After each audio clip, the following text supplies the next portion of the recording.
Hi everyone and welcome. I'm Diane and my passion is painting and creating nature-inspired watercolours in my studio, which are easy for you to do too. I share all my paintings with you on YouTube, and on our website dianeantone.com you can find free downloadable sketches for all the videos to help you make the most of your painting journey. And if you'd like a little bit more, we also have channel memberships with loads of perks for you to enjoy. So welcome on board. Click subscribe and turn on notifications, and let's learn to paint watercolour. Hi everyone, welcome to my studio. Diane here. Hope everyone's well. It's a lovely sunny day today here.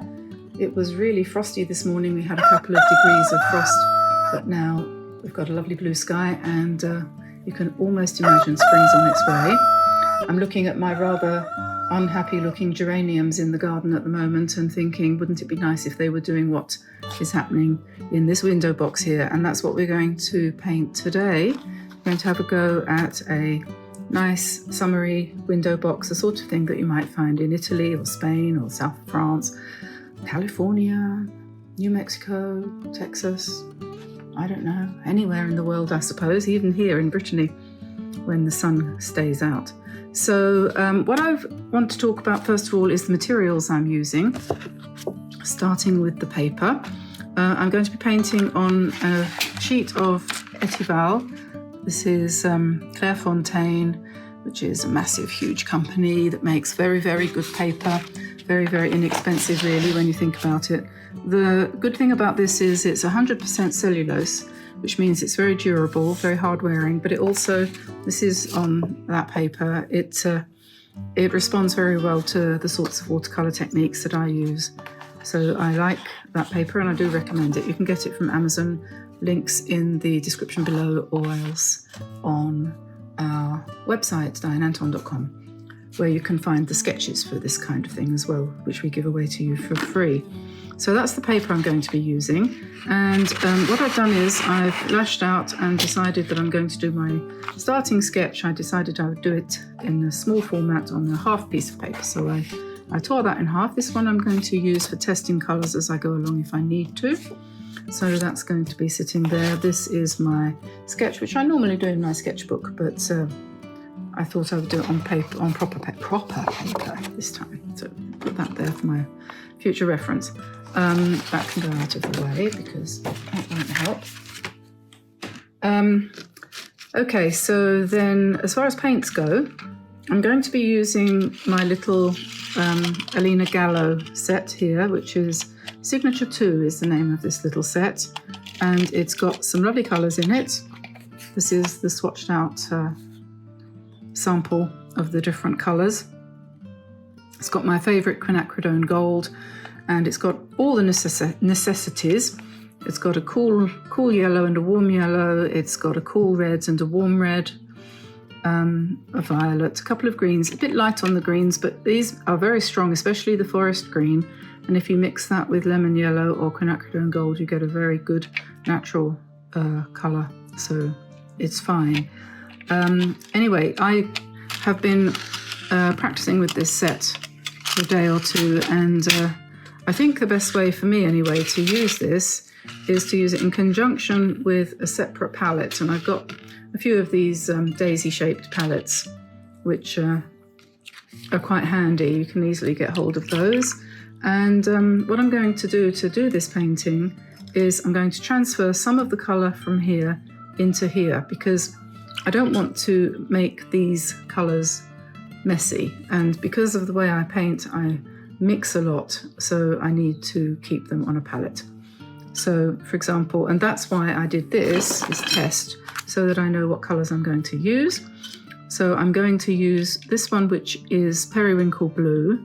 I'm just going to pick up some of that and pop it into one of the sections on the palette, and I'm using an older brush for this because if you've got a brush that's got a nice point on it, you don't want to necessarily use it for picking up paint. You want to use it for painting with. So I'll put that blue there. Then I also want to use some of the green, this soft sort of sea green colour, deep sea green they're calling it. So I'll pick up some of that and put that there.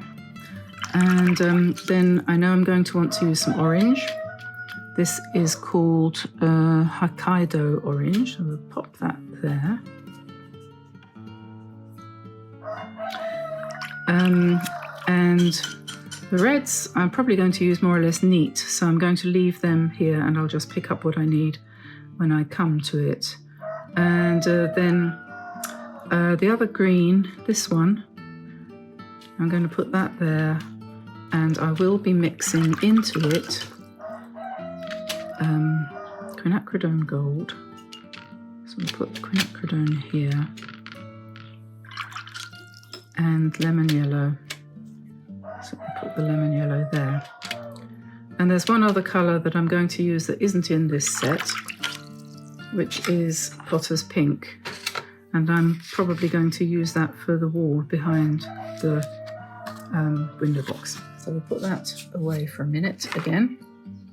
And I'll just take my pencil and see if I can sketch this out. So I'm not going to paint to the edge, well, at least the window box is going to sit sort of in the middle of the paper. So I'll just move that too for a sec. That's where my hand needs to go. So the good thing about doing this kind of drawing is that it doesn't really matter if your lines aren't terribly straight or if the perspective is out, because that's part of the charm of the whole thing, really. So that's kind of the outside edge, and then we're going to put the windows. You have a choice about the windows. You can make them 4 panes if you want, you could do, or you could just do 2 long panes, which is more like France. Over here we tend to have, well, they're fake really, actually, the divisions and everything. So if you see a long window like that, that's probably a replacement window. Anyway, so then you've got the structure of the window around those pieces of glass. And sometimes I talk complete nonsense, you'll have to forgive me for that. Then we want the what do you call them, the shutters, and you can put them straight back if you want. You don't need to worry about perspective, because I think I've made that too high. It looks like it's blowing in the wind. So we just make them go straight back, and then we get rid of that line, because that's now behind shutters. And bring that one down like that. And then I was going to put a sort of cut-out heart in each of them to make them look kind of cute. Then my window box is going to be overlapping here onto the shutters, and then the flowers are going to come down. I'm just kind of making the outline here, and then the window box itself will be mostly invisible behind, like that. Okay, so then that's about it. It really couldn't be much more simple, and the beauty of this is in the painting, really. When I did my test, I didn't do the background first, but I think it probably would be a good idea. So I'm going to grab a biggish brush, maybe even bigger than that. Why don't I use my Zen cat's tongue? Why not? And I need a clean jar of water. And I'm just going to wet. I haven't taped this down. I haven't, obviously haven't stretched it. No need, I don't think, although it might buckle a bit when I do this, which is why I've suddenly thought it's probably a good idea to do the background first. And it's entirely up to you what colour you use for the background. And I'm thinking you want something that's going to set off the flowers nicely. So you could do it in a blue shade, or you could do it in a pink. I'm probably going to drop a few different colours in. Let's start with a little touch of Potter's Pink, You really don't want it to be too overwhelming. So I'll just drop in a little bit of that.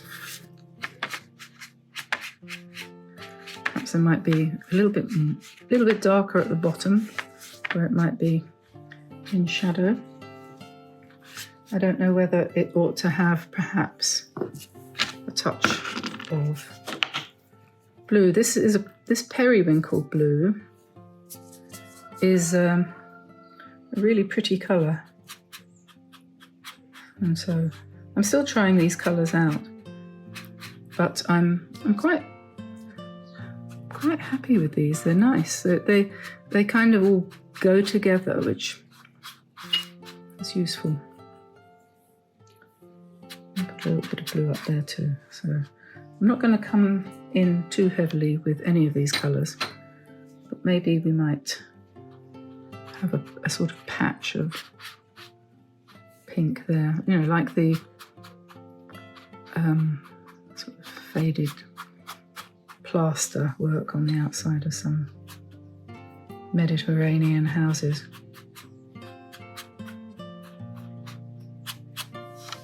Okay, so now we'll have to let that dry, because if I paint the window now, it'll all run and that'll be looking this. So I'll let that dry, but while that's drying, I can drop in my geranium leaves. So we've got nice strong green here, and I'm going to just knock that back a little bit with some quinacridone gold, and then I'm going to put the leaves in first. I'm just going to keep away from the bits that I've just painted on the outside. We can add to it later if we want to come down here. I'm just going to put in the leaves, letting them go a little bit lighter towards the top, and then maybe a little bit darker inside, a little bit of shadowy green inside. So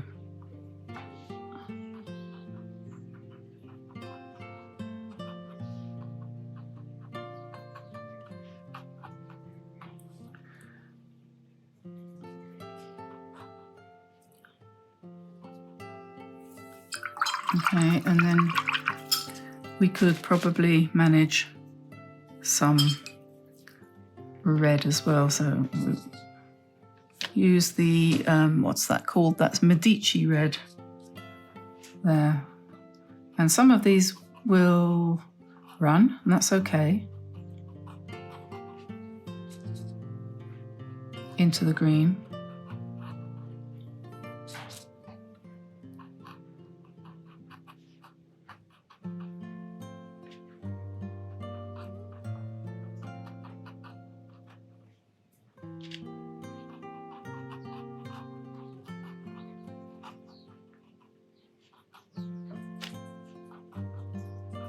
Keeping it nice and loose and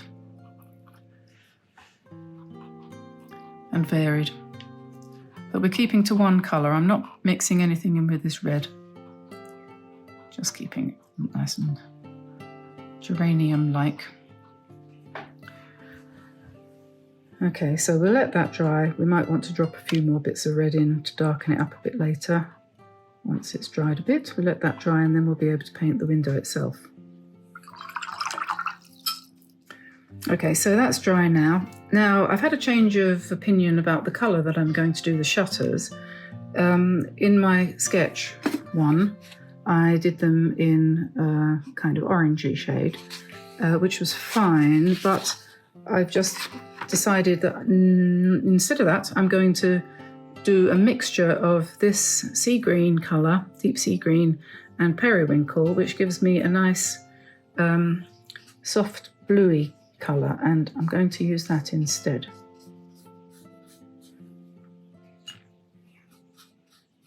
And I'm going to let that dry, mix on the paper.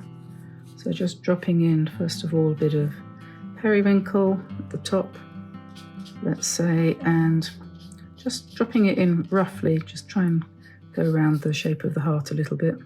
Then a bit of the deep sea green, a bit more blue. I've got that song going through my head again.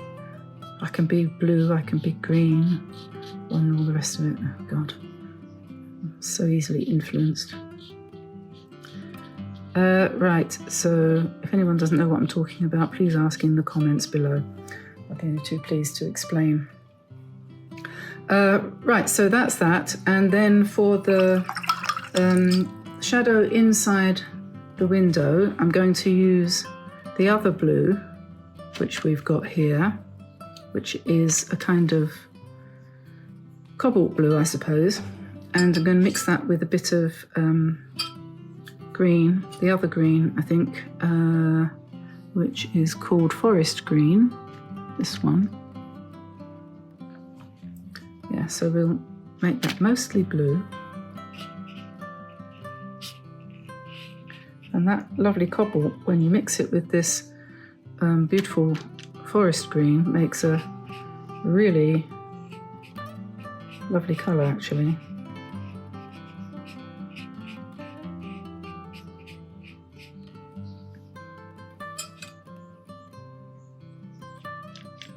More of the blue.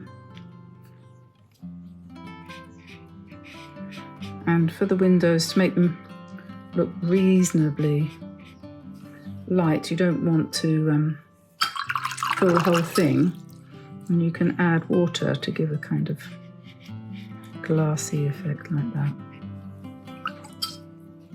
Just drop in a blob of water and you get some nice granulation there, and we'll see how that dries. We're not going to fiddle around with that too much.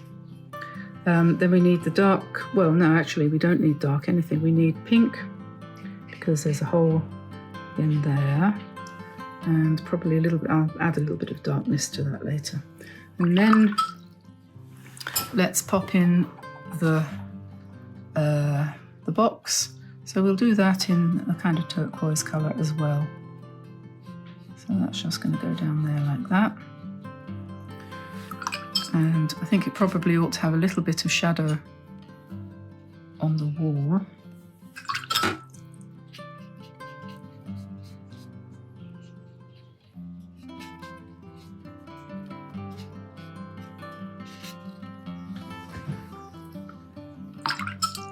And then up the top, back to that blue, we've got some kind of a beam up here, I think you could probably say. You know, a sort of, they call it a lintel when it's above. I don't remember, lintel, yeah, that's right. Not sill, sill is underneath. Okay, and then at this point, this is where, this was always planned from the beginning, so the pen work, we're going to have some pen work, so I'm just adding a little bit of shadow to the shutters, indicate the fact that they're made of wood. And then that dark, that pink wants a bit of shadow on the side there. Like that. Okay, not going to fiddle too much.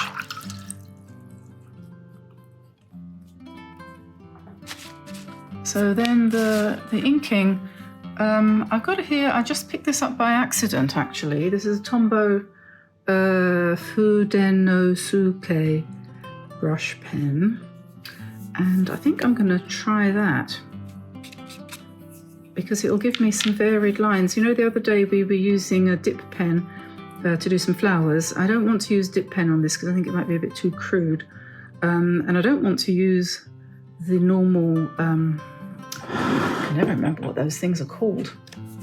The normal pigment liners, because I think mine are all dead. So I'm going to use this. And what we're going to do is we're just going to make sure that we're not working into wet. Just going to put in some lines.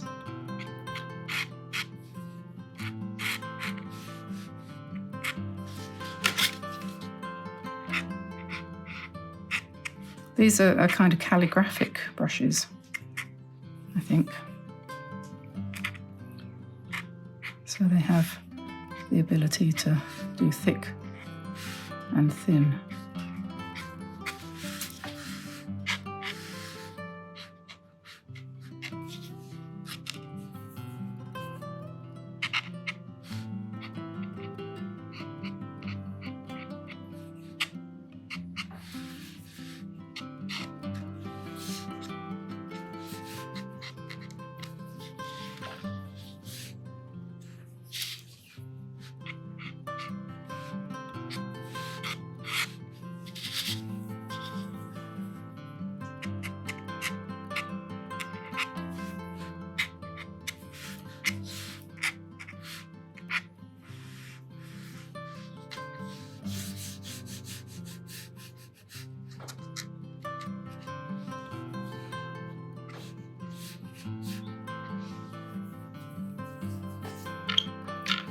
Okay, and then I'm going to emphasize some of the darks up there and also down here. You don't want these sort of glaring whites.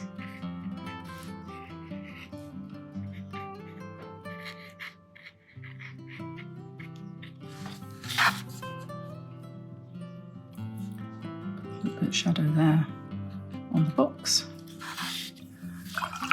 And now I think probably we need to strengthen the background. So having got this far, we can see now what the intensity needs to be.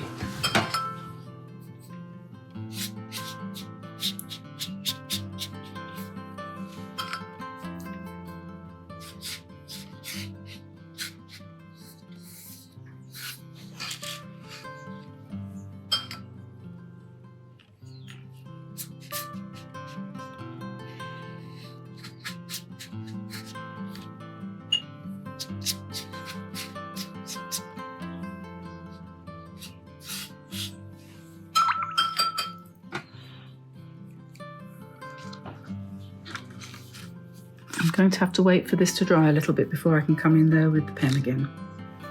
Okay, so that's more or less dry now, and I've taped it down a little bit with a bit of washi tape. So let's just put some shadow behind the shutter, and that's a mixture of Potter's Pink and this periwinkle blue, which gives quite a nice kind of lilac-y shadow colour. And then we can do some shadows of the plants, the flowers on here. We need a few more strokes down this side too for the shadow behind that one.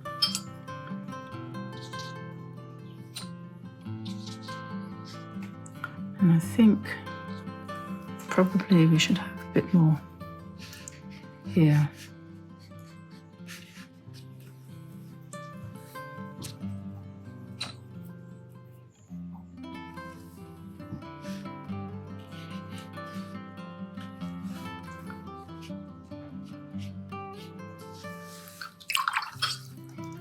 And then maybe we're going to put some more pink into the plaster work up there. And I'm wondering also about just making the flowers dangle down a bit more here. That's the leaves.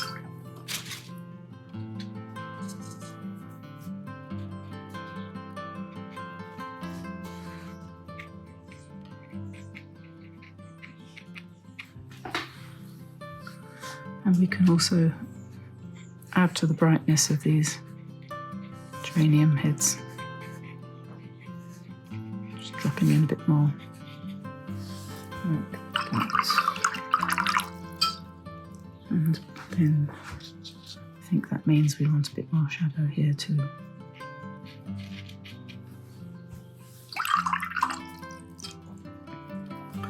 We could put a few spatters to give some more texture on that background.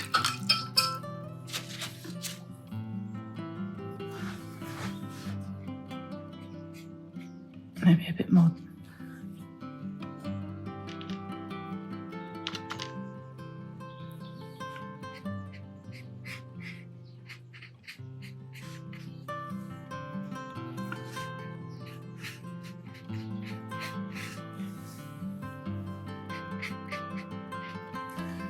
Okay, well, I think I'm going to leave it like that to dry and then show you what it looks like once that's happened. Okay, so we've got to this point now, and I'm just wondering whether it would have been better to have put in crossbars on the windows, so to make them into smaller panes like that. So I'm going to, having tried that out with a little strip of paper, I'm just going to come in with some white ink and indicate the white crossbars there.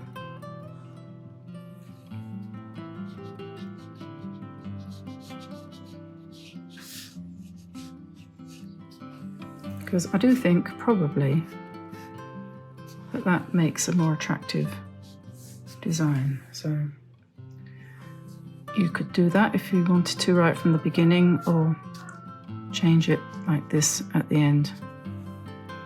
And you can also use the white ink to add highlights if you want to the flowers, if you feel they've lost their light.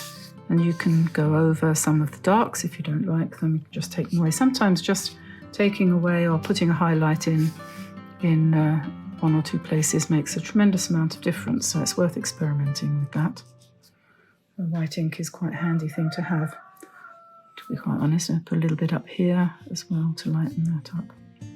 So there we are. That's the final painting, more or less. It's a little bit of a game today, a bit of a play, a little bit of a thought of summer. So I hope you enjoyed that. If you did, please give me a like and subscribe. Give it a try yourself. You're bound to learn something. It's always a good idea to try out the colours on a test sheet first of all, before you commit to a particular colour combination. And I was actually trying out the blue to see how that went. I think possibly I prefer my first version in orange, like that. I don't know. But anyway, there we are. That was the first sketch on the back there. So I'll let you go and see you again tomorrow. Don't forget to go to dianeantone.com and check out the free sketches over there, which you can download for all of the videos that we've done over the last year or so. So I'll see you again soon. Bye everybody. Bye-bye.